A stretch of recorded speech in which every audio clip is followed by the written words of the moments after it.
China's leaking Intel. Russia's leaking apples. And Nvidia, they got their new PC coming. AI PC. My claps got less enthusiastic as you went That's on. just what we have to call it right now. Let's get into the hot news, everybody. I'm your Brett host. We're going to go over the hottest tech news I can find on the internet while you enjoy your breakfast this Wednesday, October 9th, 2024. That's the date. How was your Prime Day deals thing? It was that fun. You did? You have fun? Yeah, no, it was a long stream, but it was fun. We had so much fun and more fun. And I'm tired still. F is for friends. F is for friends. I took a nap right before this. Well, Intel's been napping on trying to make sure that their info on their CPUs is on lockdown because we got a bunch of leaks. Basically everything we're going to find out about the Ultra 9 285K tomorrow, because that's when we're supposed to get these details, but now we're getting them a couple days early thanks to all of these leaks. And what we see is that the 285K is actually slower than the 14900K in gaming.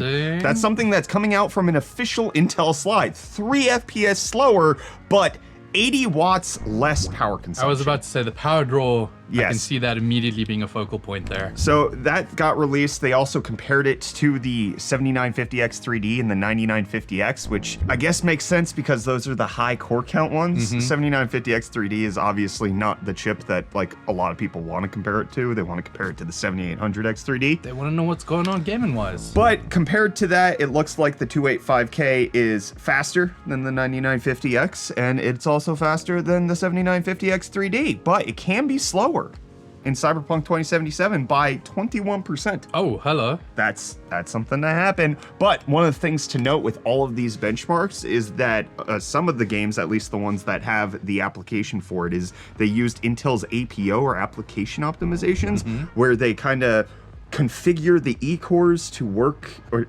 typically they shut them down in order to run the game faster. So Intel very much stacking their deck in terms of this, so it's really going to come down to pricing. If it's on par with the 9950X, if it's cheaper, then fine. Yeah, And you no get complaints then. less power draw, but we also got leaked detailed slides on all of the IPC uplift. You got 32% on the E cores, the 9% on the P cores, everything being faster. That's what they want you to know. And they also published a slide comparing it to the 9950X in CPU, not just in gaming, and showed that it is 4% faster than the 9950X in general, which obviously third-party benchmarks have to be verified, but this is intriguing that we're getting all of these slides published a little bit early, as well as the full spec list of the 285, 265, and 245K. Everything got leaked. Everything. Intel was supposed to announce all of this tomorrow. Yeah. So now we're going to tell you about it a day ahead of time. But what we're getting nearly a month ahead of time is more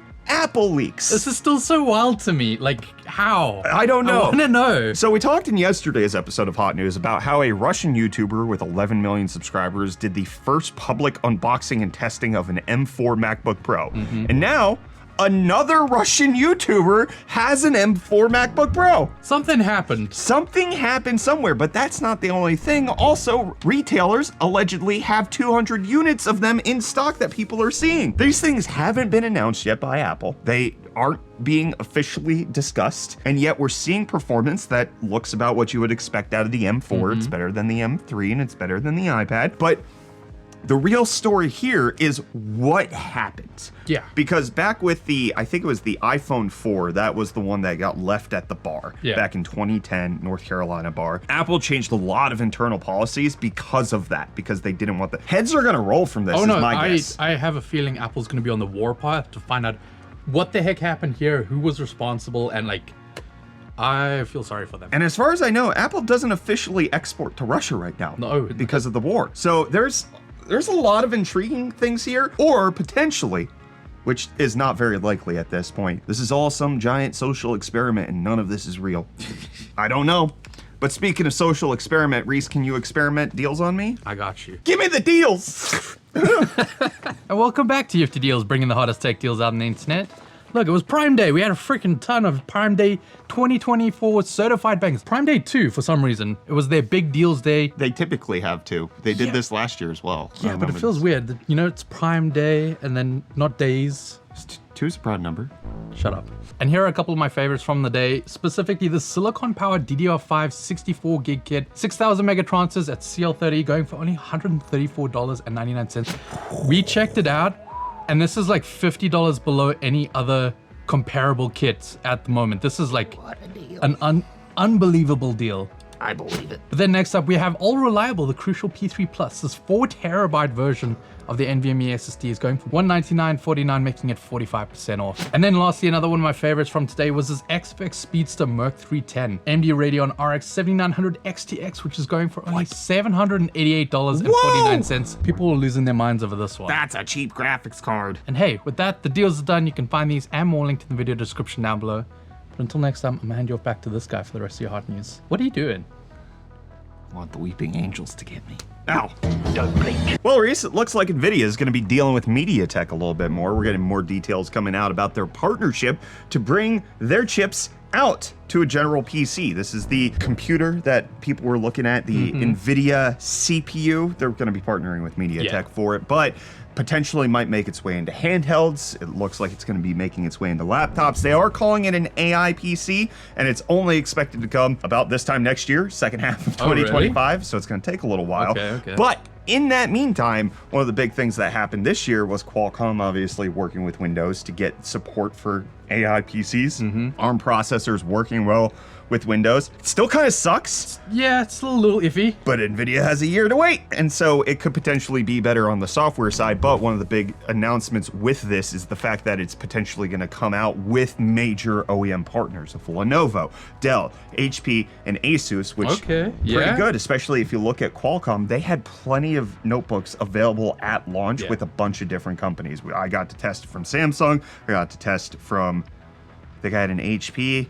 I had Microsoft's own. So seeing that Nvidia might have some major partners to work with is way better than AMD's doing, because their Ryzen AI 9 chips, very few people are working with them on that. But this does look to be something that's getting more and more concrete as time's moving forward. Nvidia entering into the complete solution business, like AMD has or Intel has with their thin lights. It looks like Nvidia is going to be trying to eat that up, especially because it's become less and less profitable to sell low-end graphics cards. Why do they need to sell an RTX 5050 if the integrated GPUs are basically being getting close enough at that point? So. Exactly. And did you guys get close enough to any sort of good comments? Let's find out. Over on Floatplane, Kryptonite saying, Reece, it's okay to say the Cybertruck is fugly. Doesn't really matter to me because I'll never get one due to Tesla's policies. It was cool to look at, but like I wouldn't want to own one. Yeah, I think you don't outright hate it because it's so novel to you. Nothing like that would be on the road in South Africa. No, exactly. Like, it's such a weird machine. It was cool to see the first time and maybe the second time, but if I saw them on the roads all day, every day, I'd probably start to be like, What do you think's the like South African comparison of like hideous vehicle that's on the road? Because the American comparison's the PT Cruiser. Oh yeah, something like that. What do you guys have? We have, I cannot remember exactly what it's called, but it looks like 2 cars that are smashed on top of each other. And then over on YouTube, Eric saying, it looks like that deal for the headphones is already over, or has it not started yet? It's showing $230 right now.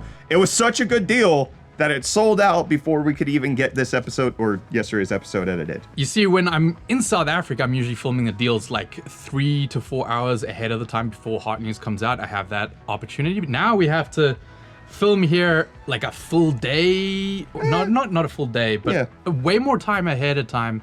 And this is one of the unfortunate cases. Whoever got that deal. Yeah, this is one of those unfortunate cases where the deal ran out before hot news could go live. It was such a freaking good deal. I did not get one. I didn't get one either. I regret.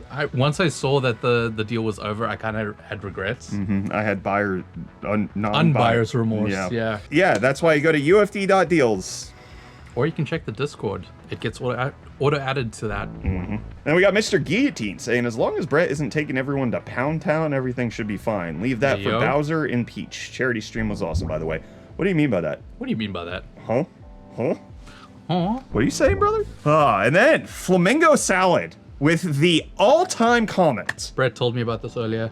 Saying, that was an impressive Majin Buu impersonation. I can't unhear it. Yeah. My Elmo voice is Majin Buu.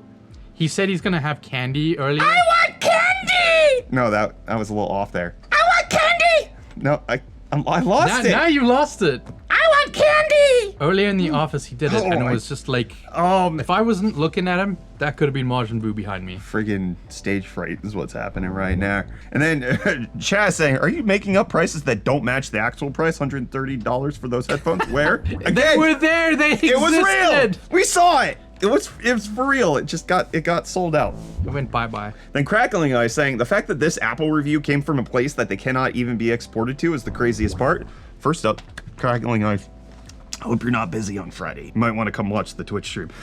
Number two, yeah, it's very weird that Russia's getting all of that going on. And then X Rafter saying, why are they late this year? Don't they usually announce it in September 2024? I think that's in reference to the MacBooks. I assumed as much. So for the first 2 generations of Apple Silicon, it was a little earlier. But last year, they had their Scary Fast event for the M3s, and that was in October. It was Halloween themed. So the fact that it's the M4 is being announced in October of this year is kind of on track with where they were. So it's not late according to at least last year's announcement / launch. And I'm gonna launch on out of here. We're going to Pound Town? Is that where? Yeah, that's where I heard we're lost are checked on the GPS. Yeah. Do you need HR? Yeah, I know how to get there. Okay. Oh, right. Yeah. Yeah, I've got the GPS. See ya at Pound Town, guys.